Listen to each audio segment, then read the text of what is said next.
आइए छोटी सी भजन फिर, क्योंकि बीच बीच में जब एनर्जी मिलती रहेगी तो हम लोगों को आनंद और आता रहेगा, किसी को नींद ना आए। क्योंकि जब कथा में हम लोग बैठते हैं ना तो निद्रा मैया का ये प्रभाव, वो कहती है कि कितना भी कथा सुन लो लेकिन मैं तुम्हें एक सुला ही दूंगा। तो भगवान ने कहा कि तुम कितना भी सुलाने का प्रयास करोगे लेकिन मैं बीच बीच में जयकारा और ताली बजाता रहूंगा तो अपने आप तुम वहां से भागती रहोगी, भजन गवाता रहूंगा। इसलिए आइए एक बार हम लोग फिर भजन गाते आगे बढ़ते हैं। बोलो वृंदावन बिहारी लाल की जय हो। आइए भगवान से निवेदन करते हैं, स्तुति करते हैं क्या कि मुझे दास बना कर रख लेना, मुझे दास बना कर रख लेना, मुझे दास बना कर रख लेना, भगवान तू अपने चरणों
कहता है।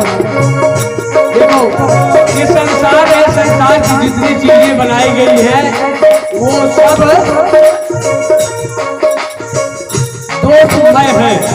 बाबा गोस्वामी तुलसीदास जी लिखा है कि जड़ चेतन गुण दोष है विश्व की करतार।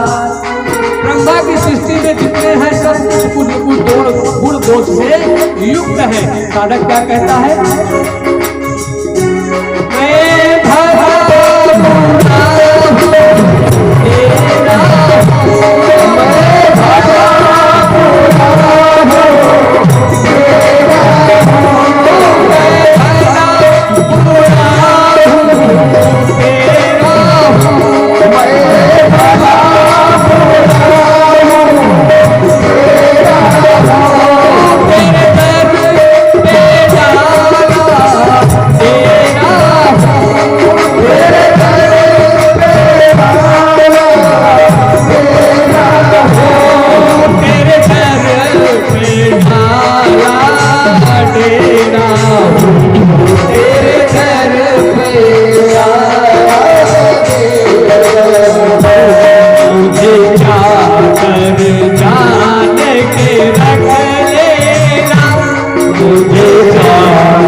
जान के रख लेना, मुझे वगैरह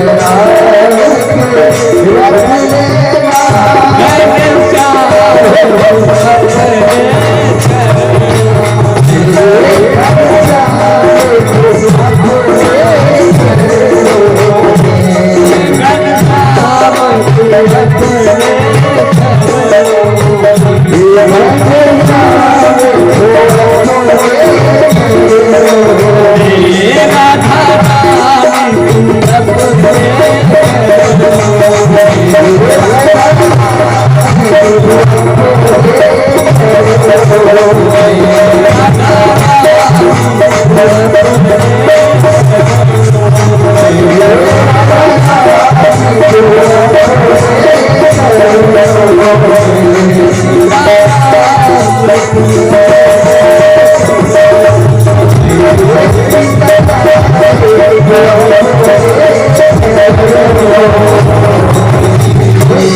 बोलो राधे राधे संसार की जय हो, भगवान की जय हो, वृंदावन बिहारी लाल की जय हो। एक बार भगवान अपने बाल वालों को लेकर के वन में घूमने के लिए जाते हैं। चलो आज तुमको एक वन में घुमाते हैं। वन में जब घूमने के लिए ग्वाल वालों को लेकर के तो जाते जाते उसमें से एक ग्वाला हट करके कुछ जंगल में दूसरी तरफ चला जाता है। जब दूसरी तरफ गया तो उसने देखा कि एक कुआं था बहुत विशाल, उस कुएं में एक बहुत विशाल जानवर गिरा हुआ पड़ा हुआ था। जब उस जानवर को देखा उस ग्वाल वाले ने तो दौड़ करके भगवान के पास आया और कहा, प्रभु कन्हैया, मैंने एक विचित्र जानवर देखा, चलो जरा देखे क्या है। आओ तुम भी देख लो, ऐसा विशाल जानवर तो आज तक मैंने कभी देखा ही नहीं, इस कुएं में पड़ा हुआ। अब उसको देखने के लिए भगवान कन्हैया वहां जाते हैं। वहां गए तो देखते हैं उस विशाल जानवर को जो गिरगिट उसमें पड़ा हुआ। उस गिरगिट को जब देखा तो सारे लोग मिल करके भगवान ने उस गिरगिट को बाहर निकाला और जैसे ही बाहर निकाला भगवान का स्पर्श हुआ वैसे ही वो एक दिव्य रूप प्रकट हो गया। बोला वृंदावन बिहारी लाल की जय हो। वो गिरगिट एक दिव्य रूप में एक राजा के रूप में प्रकट होकर के खड़ा हो गया। भगवान के चरणों पर गिर पड़ा, प्रभु आप धन्य हैं, आज आपने मेरा उद्धार कर दिया। कितने दिनों से मैं यहाँ पड़ा था। भगवान ने पूछा कि तुम कौन हो।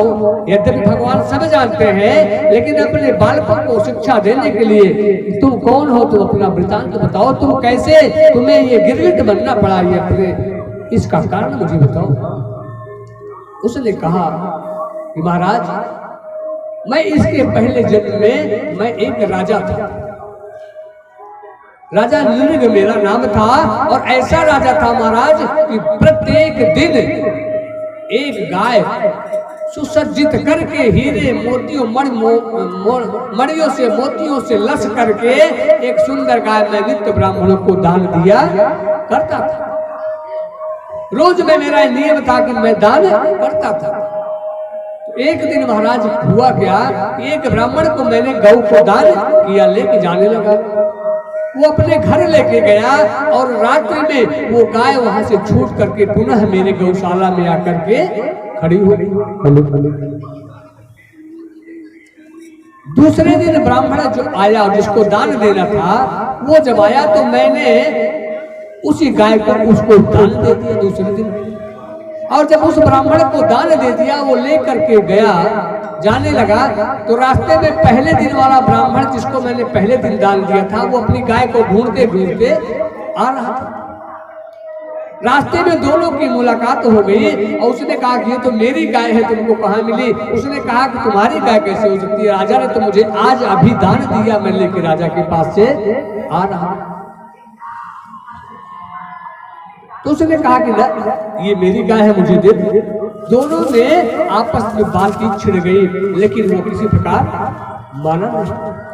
तो दोनों लोग पहुंच गए कहा, राजा के। राजा नृग के पास। तो नृग ने क्या बताया कि नृगो नाम नरेंद्रो मिच्छ्वाकुतनय प्रभो दारिद्र्यायमानेषु यदि ते करणं असपृशम्। महाराज नृग ने कहा, जब राजा के पास गए दोनों ब्राह्मण, तो महाराज सोचने लगे अब मैं क्या करूं। उसने कहा महाराज मेरी गाय आप आज ने मुझे दान दिया है। अब पिछले दिन वाला ब्राह्मण कहता था कि महाराज इसको आपने मुझे कल दान दिया था। अब राजा सोच में पड़ गए कि मैं क्या करूं। और काफी देर तक कुछ जवाब नहीं दे पाए, कुछ निष्कर्ष नहीं निकल पाए। तो ब्राह्मणों ने श्राप दिया कि हे राजन,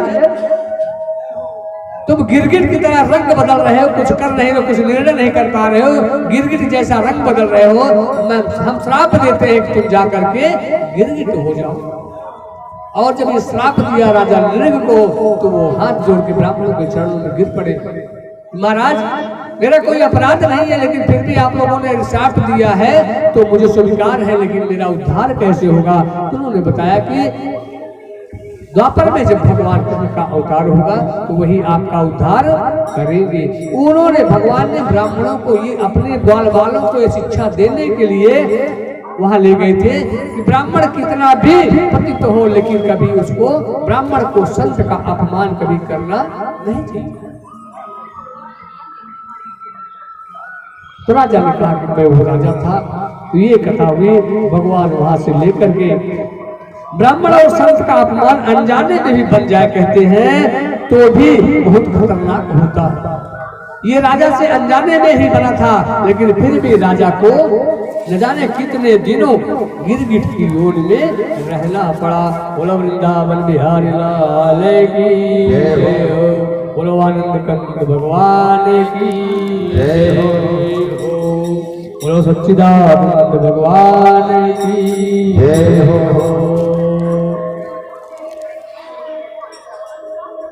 भगवान कहते हैं कि देखो प्यारो, आग की ज्वालाओं में कोई कूद जाए तो मैं बचा लूंगा,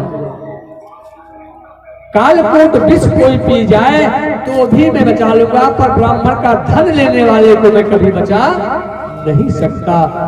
क्योंकि जो ब्राह्मण विरोधी है सबसे पहले मुझ कृष्ण का विरोधी है। ब्राह्मण का जो विरोधी है वो सबसे पहले किसका विरोधी है? भगवान का विरोधी है। अगर भगवान से विरोध करना चाहते हो तो ब्राह्मण से विरोध करो।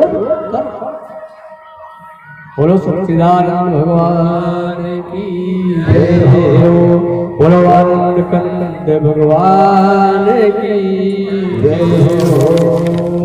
एक बार प्रेम से बोले वृंदावन बिहारी लाल की जय।